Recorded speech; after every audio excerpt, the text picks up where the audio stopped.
అందరికీ నమస్తే అండి. నా పేరు అనిల్ ఖేతా. జనగలం ప్రేక్షకులకు స్వాగతం. నిన్న ప్రధాని నరేంద్ర మోదీ గారు చంద్రబాబు నాయుడు గారి గురించి ఓ విషయాన్ని చెప్పారు. చాలా ఆసక్తికరంగా అనిపించింది చాలామందికి.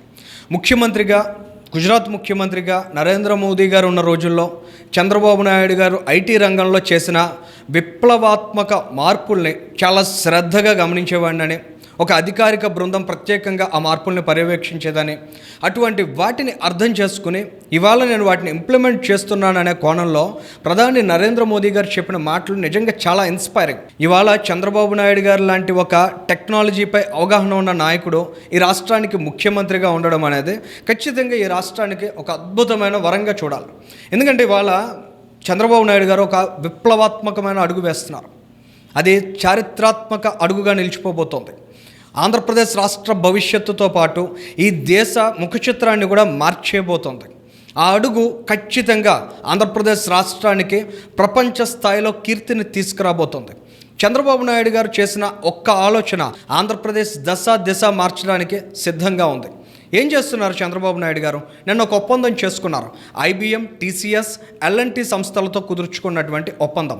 ఆ ఒప్పందం ద్వారా ఏం జరగబోతోందంటే అమరావతిలో క్వాంటమ్ వ్యాలీ రాబోతుంది. గడిచిన కొద్ది నెలలుగా అనేక సందర్భాల్లో చంద్రబాబు గారు చెప్పారు, క్వాంటమ్ వ్యాలీ తీసుకువస్తున్న ఆంధ్రప్రదేశ్ రాష్ట్రాన్ని ఒక అద్భుతమైన మోడల్గా తీర్చిదిద్దుతా అంటున్నారు. చాలామందికి అర్థం కావట్లేదు వాట్ ఈజ్ క్వాంటమ్ వ్యాలీ, అసలు క్వాంటమ్ కంప్యూటింగ్ అంటే ఏంటి? చాలామందికి క్లాసికల్ కంప్యూటర్స్ గురించి తెలుసు, కానీ క్వాంటమ్ కంప్యూటర్ గురించి ఎంతమంది విన్నారు? దాని గురించి ఎంతమందికి అవగాహన ఉంది? భవిష్యత్ అంతా క్వాంటమ్ కంప్యూటింగ్ చుట్టూ ఉండబోతుందనే విషయం ఎంతమందికి ఈ రోజుకి తెలుసు? కానీ అటువంటి దూరదృష్టి కలిగిన నాయకుడు కాబట్టి, తన విజన్తో అటువంటి ఆలోచనలు చేయగలిగే నాయకుడు కాబట్టి చంద్రబాబు నాయుడు గారు ఒక రాష్ట్రానికి ముఖ్యమంత్రిగా ఉన్నప్పటికీ యావత్ దేశానికి ఉపయోగపడే ఒక అద్భుతమైన ఆలోచనకు తెరదీశారు. అందులో భాగంగా ఇవాళ క్వాంటమ్ కంప్యూటింగ్ అంశాన్ని మనం గమనించినట్లయితే United states, European union, China మాత్రమే ఆ డైరెక్షన్లో అడుగులు వేస్తున్నాయి. IBM అండ్ గూగుల్ సంస్థలు దీనిపై పనిచేస్తున్నాయి. తొలిసారి భారతదేశంలో క్వాంటమ్ కంప్యూటర్ అనేది రాబోతోంది అనే విషయం వినడానికి ఆశ్చర్యంగా ఉన్నప్పటికీ వచ్చే ఏడాది జనవరి 1 నాటికి అది సుసాధ్యం కాబోతోంది. అమరావతిలో క్వాంటమ్ వ్యాలీ నిర్మాణం కాబోతోంది. L&T సంస్థ ఈ క్వాంటమ్ వ్యాలీని నిర్మించబోతోంది.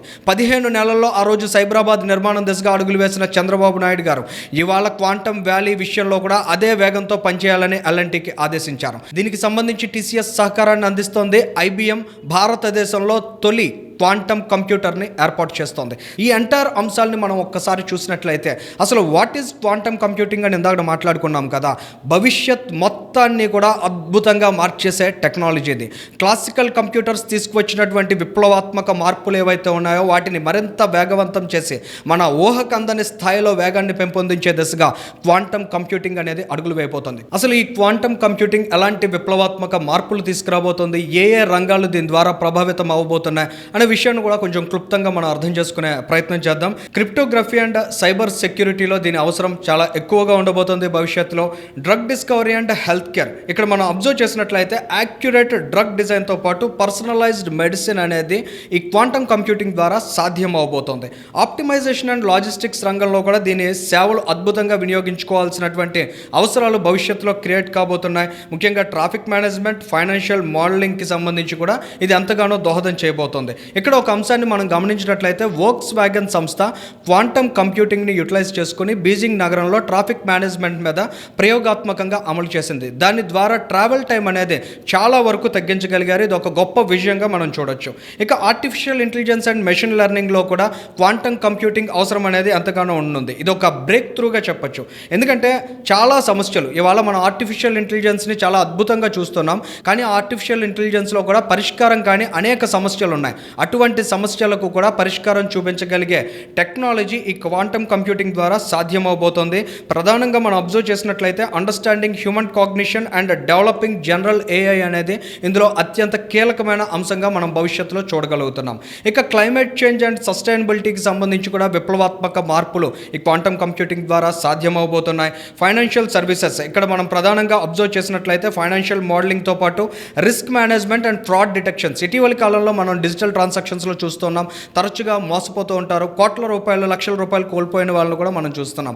ఇటువంటి ఫ్రాడ్స్ని కూడా డిటెక్ట్ చేయగలిగే టెక్నాలజీస్ ఫ్యూచర్లో క్వాంటమ్ కంప్యూటింగ్ ద్వారా ఎమర్జ్ కాబోతున్నాయి. ఇక నేషనల్ సెక్యూరిటీ అండ్ డిఫెన్స్ రంగాల్లో కూడా అద్భుతమైన మార్పులు మనం దీని ద్వారా చూడబోతున్నాం. ఇప్పటికే యుఎస్ అండ్ చైనా దీని మీద పెద్ద ఎత్తున ఇన్వెస్ట్ చేస్తున్నాయి. ఈ రకంగా క్వాంటమ్ కంప్యూటింగ్ అనేది భవిష్యత్తులో ఎంతగానో ఈ దేశానికి, మన రాష్ట్రానికి దోహదం చేయబోతోంది. ఇటువంటి టెక్నాలజీని ఇవాళ చంద్రబాబు నాయుడు గారు ఆంధ్రప్రదేశ్ రాష్ట్రంలో తీసుకురావడం ద్వారా ఖచ్చితంగా రానున్న రోజుల్లో ఈ దేశ ప్రజలకు ఎంతగానో దోహదం చేయనుందనే చెప్పాలి.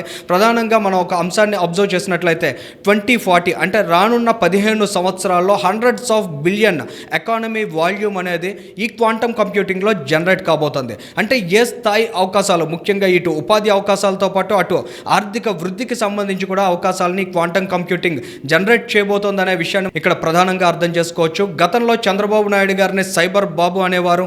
రానున్న రోజుల్లో ఈ క్వాంటమ్ కంప్యూటింగ్ దిశగా చంద్రబాబు నాయుడు గారు చేస్తున్న ప్రయత్నాలు అనేవి విజయవంతమైతే ఖచ్చితంగా రానున్న రోజుల్లో క్వాంటమ్ బాబుగా చంద్రబాబు నాయుడు గారిని గుర్తుంచుకునే అవకాశం ఉంటుంది. Thank you.